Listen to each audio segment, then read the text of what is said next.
What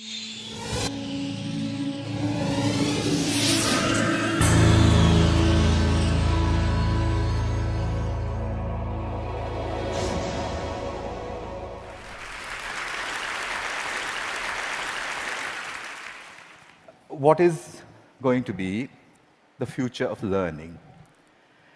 I do have a plan, but in order for me to tell you what that plan is, I need to tell you a little story which kind of sets the stage. I tried to look at where did the kind of learning we do in schools, where did it come from? And you can look far back into the past, but if you look at present-day schooling the way it is, it's quite easy to figure out where it came from. It came from about 300 years ago. And it came from the last and the biggest of the empires on this planet. Imagine trying to run the show, trying to run the entire planet without computers, without telephones, with data handwritten on pieces of paper and traveling by ships. But the Victorians actually did it. What they did was amazing.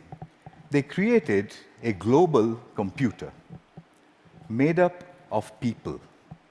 It's still with us today. It's called the bureaucratic administrative machine. In order to have that machine running, you need lots and lots of people. They made another machine to produce those people, the school. The schools would produce the people who would then become parts of the bureaucratic administrative machine. They must be identical to each other. They must know three things. They must have good handwriting, because the data is handwritten.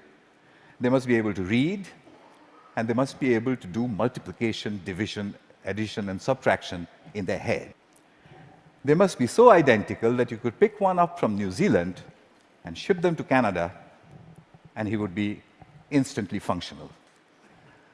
The Victorians were great engineers. They engineered a system that was so robust that is still with us today, continuously producing identical people for a machine that no longer exists. The empire's gone. So what are we doing with that design that produces these identical people? And what are we going to do next, if we ever are going to do anything else with it? So that's a pretty strong comment there. I said, schools as we know them now, they're obsolete. I'm not saying they're broken. It's quite fashionable to say that the education system's broken. It's not broken. It's wonderfully constructed. It's just that we don't need it anymore. It's outdated. What's the kind of jobs that we have today? Well, the clerks are the computers. They're there in thousands in every office. And you have people who guide those computers to do their clerical jobs. Those people don't need to be able to write beautifully by hand. They don't need to be able to multiply numbers in their heads. They do need to be able to read. In fact, they need to be able to read discerningly. Well, that's today. But we don't even know what the jobs of the future are going to look like. We know that people will work from wherever they want, whenever they want, in whatever way they want. How is present-day schooling going to prepare them for that world? Well, I bumped into this whole thing completely by accident. I used to teach people how to write computer programs in New Delhi 14 years ago. And right next to where I used to work, there was a slum. And I used to think, how on earth are those kids ever going to learn to write computer programs? Or should they not? At the same time, we also had lots of parents, rich people, who had computers, and who used to tell me, my son, I think he's gifted, because he does wonderful things with computers. And my daughter, surely she's extra intelligent, and so on. So I suddenly figured that how come all the rich people are having these extraordinarily gifted children? What did the poor do wrong? I made a hole in the boundary wall of the slum next to my office, I stuck a computer inside it just to see what would happen if I gave a computer to children who never would have one, didn't know any English, didn't know what the internet was. The children came running in. It was 3 feet off the ground, and they said, "What is this?" And I said, "Yeah, but it's, I don't know." So they said, "Why have you put it there?" I said, "Just like that." And they said, "Can we touch it?" I said, "If you wish to." And I went away. About 8 hours later, we found them browsing and teaching each other how to browse. So I said, "But that's impossible, because how is it possible? They don't know anything." My colleagues said, "No, it's a simple solution. One of your students must have been passing by, showed them how to use the mouse." So I said, "Yeah, that's possible." So I repeated the experiment. I went 300 miles out of Delhi into a really remote village where the chances of a passing software development engineer was very little. I repeated the experiment there. There was no place to stay, so I stuck my computer in, I went away, came back after a couple of months, found kids playing games on it. When they saw me, they said, "We want a faster processor and a better mouse." So I said, "How on earth do you know all this?" And they said something very interesting to me. In an irritated voice, they said, "You've given us a machine that works only in English, so we had to teach ourselves English in order to use it." That's the first time as a teacher that I heard the word "teach ourselves" said so casually. Here's a short glimpse from those years. That's the first day at the Hole in the Wall. On your right is an 8-year-old. To his left is his student. She is 6, and he's teaching her how to browse. Then on to the other parts of the country. I repeated this over and over again, getting exactly the same results everywhere.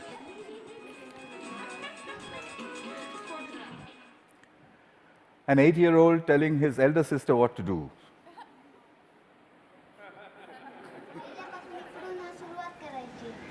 And finally, a girl explaining in Marathi what it is, and said, "There's a processor inside."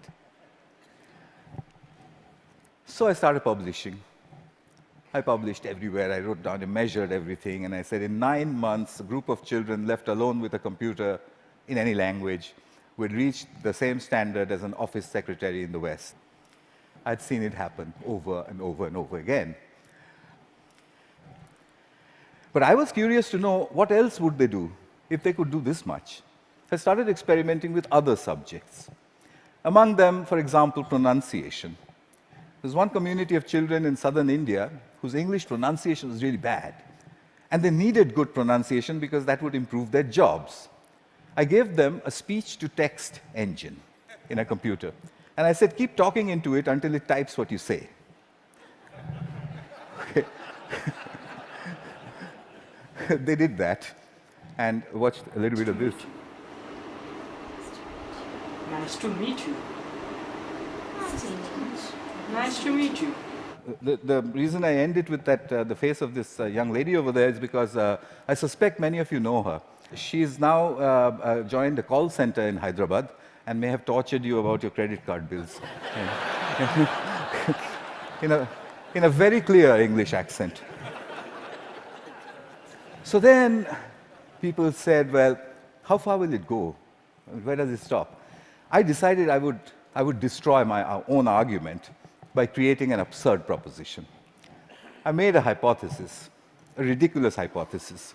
Tamil is a South Indian language, and I said, can Tamil-speaking children in a South Indian village learn the biotechnology of DNA replication in English from a street-side computer? And I said, I'll measure them, they'll get a 0. I'll spend a couple of months, I'll leave it for a couple of months, I'll go back, they'll get another 0. I'll go back to the lab and say, we need teachers. I found a village, it was called Kali Kuppam in southern India. I put in hole-in-the-wall computers there, downloaded all kinds of stuff from the internet about DNA replication, most of which I didn't understand. The children came rushing and said, what's all this? So I said, it's very topical, very important. It's all in English. So they said, how can we understand such big English words and diagrams and chemistry? So by now, I had developed a new pedagogical method, so I applied that. I said, I haven't the foggiest idea. and, and anyway, I'm going away. So I left them for a couple of months. They'd got a 0. I gave them a test. I came back after 2 months, and the children trooped in and said, we've understood nothing. So I said, well, I mean, what did I expect? So I said, okay, but how long did it take you before you decided that you can't understand anything? So they said, we haven't given up. We look at it every single day. So I said, what? You don't understand these screens, and you keep staring at it for 2 months. What for? So a little girl, who you'll see just now, she raised her hand, and she says to me in broken Tamil and English, she said, well, apart from the fact that improper replication of the DNA molecule causes disease, we haven't understood anything else.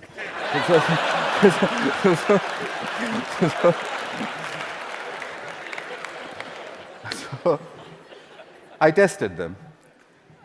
I got an educational impossibility, 0 to 30% in 2 months in the tropical heat with a computer under the tree in a language that they didn't know, doing something that's a decade ahead of their time. Absurd. But I had to follow the Victorian norm. 30% is a fail. How do I get them to pass? I have to get them 20 more marks. I couldn't find a teacher. What I did find was a friend that they had, a 22-year-old girl who was an accountant, and she played with them all the time. So I asked this girl, can you help them? So she says, absolutely not.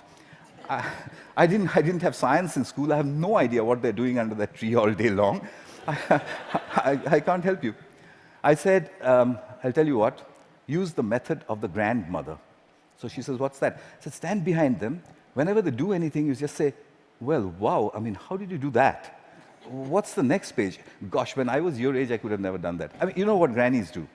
So she did that for 2 more months. The scores jumped to 50%.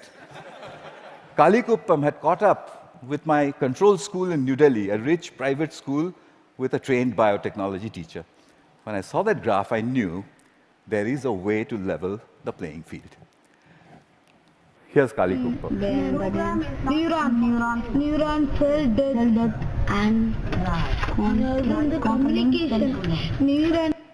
I got the camera angle wrong in that one. It's just amateur stuff. But what she was saying, as you could make out, was about neurons. But her hands were like that, and she was saying neurons communicate. At 12. So, what are jobs going to be like? Well, we know what they're like today.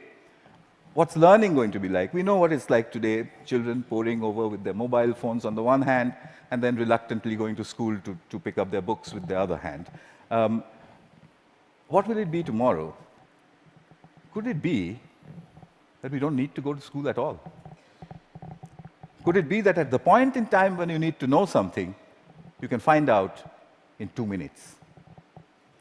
Could it be a devastating question, a question that was framed for me by Nicholas Negroponte? Could it be that we are heading towards, or maybe in, a future when knowing is obsolete? But that's terrible. We are Homo sapiens. Knowing, that's what distinguishes us from the apes. But look at it this way. It took nature 100 million years to make the ape stand up and become Homo sapiens. It took us only 10,000 to make knowing obsolete. What an achievement that is. But we have to integrate that into our own future. Encouragement seems to be the key. If you look at Kuppam, if you look at all of the experiments that I did, it was simply saying, wow, saluting learning. There is evidence from neuroscience. The reptilian part of our brain, which sits in the center of our brain, when it's threatened, it shuts down everything else. It shuts down the prefrontal cortex, the parts which learn. It shuts all of that down. Punishment and examinations are seen as threats. We take our children, we make them shut their brains down, and then we say, perform. Why did they create a system like that? Because it was needed. There was an age in the age of empires when you needed those people who can survive under threat. When you're standing in a trench all alone, if you could have survived, you're okay, you passed. If you didn't, you failed. But the age of empires is gone. What happens to creativity in our age? We need to shift that balance back from threat to pleasure. I came back to England looking for British grandmothers. I put out notices in papers saying, if you're a British grandmother, if you have broadband and a web camera, can you give me 1 hour of your time per week for free? I got 200 in the first 2 weeks. I know more British grandmothers than anyone in the universe. They're called the granny cloud. The granny cloud sits on the internet. If there's a child in trouble, we beam a gran. She goes on over Skype and she sorts things out. I've seen them do it from a village called Diggles in northwestern England, deep inside a village in Tamil Nadu, India, 6,000 miles away. She does it with only one age-old gesture. Okay. Watch this. You can't catch me. You say it. You can't catch me. I'm the gingerbread man. Well done. Very good. So what's happening here? I think what we need to look at is we need to look at learning as the product of educational self-organization. If you allow the educational process to self-organize, then learning emerges. It's not about making learning happen, it's about letting it happen. The teacher sets the process in motion, and then she stands back in awe and watches as learning happens. I think that's what all this is pointing at. But how will we know? How will we come to know? Well, I intend to build these self-organized learning environments. They are basically broadband, collaboration, and encouragement put together. I've tried this in many, many schools. That's being tried all over the world, and teachers sort of stand back and say, it just happens by itself? And I said, yeah, it happens by itself. How did you know that? And I said, you won't believe the children who told me and where they're from. Here's a soul in action.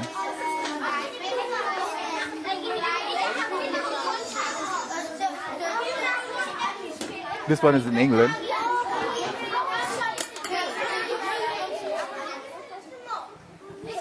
He maintains law and order. Because remember, there's no teacher around.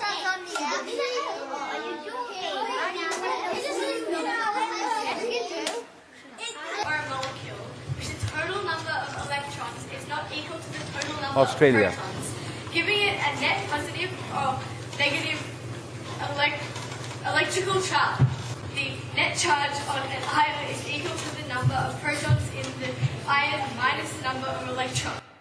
A decade ahead of our time. So souls, I think we need a curriculum of big questions. You already heard about that. You know what that means. There was a time when Stone Age men and women used to sit and look up at the sky and say, what are those twinkling lights? They built the first curriculum. But we've lost sight of that wondrous questions. We've brought it down to the tangent of an angle. But that's not sexy enough. The way you would put it to a 9-year-old is to say, if a meteorite was coming to hit the Earth, how would you figure out if it was going to or not? And if he says, well, what, how? You say there's a magic word, it's called the tangent of an angle, and leave him alone. He'll figure it out. So here are a couple of images from souls. I've tried incredible questions. When did the world begin? How will it end? To 9-year-olds. This one's about what happens to the air we breathe. This is done by children without the help of any teacher. The teacher only raises the question and then stands back and admires the answer. So, what's my wish? My wish is that we design the future of learning. We don't want to be spare parts for a great human computer, do we? So we need to design a future for learning. And I've got to, hang on, I've got to get this wording exactly right, because, it's very important. My wish is to help design a future of learning by supporting children all over the world to tap into their wonder and their ability to work together. Help me build this school. It will be called the School in the Cloud. It'll be a school where children go on these intellectual adventures driven by the big questions which their mediators put in. The way I want to do this is to build a facility where I can study this. It's a facility which is practically unmanned. There's only one granny who manages health and safety. The rest of it's from the cloud. The lights are turned on and off by the cloud, etc., etc. Everything's done from the cloud. But I want you for another purpose. You can do self-organized learning environments at home, in the school, outside of school, in clubs. It's very easy to do. There's a great document produced by TED which tells you how to do it. If you would please do it across all 5 continents and send me the data, then I'll put it all together, move it into the School of Clouds, and create the future of learning. That's my wish. And just one last thing, I'll take you to the top of the Himalayas. At 12,000 feet, where the air is thin, I once built 2 hole-in-the-wall computers. And the children flocked there. There was this little girl who was following me around. And I said to her, I want to give a computer to everybody, every child. I don't know, what should I do? And I was trying to take a picture of her, quietly. She suddenly raised her hand like this and said to me, "Get on with it."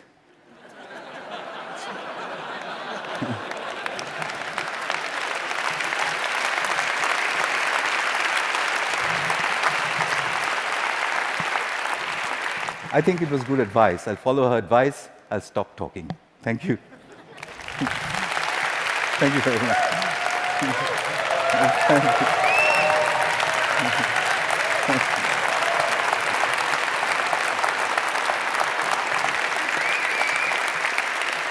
Thank you very much. Wow.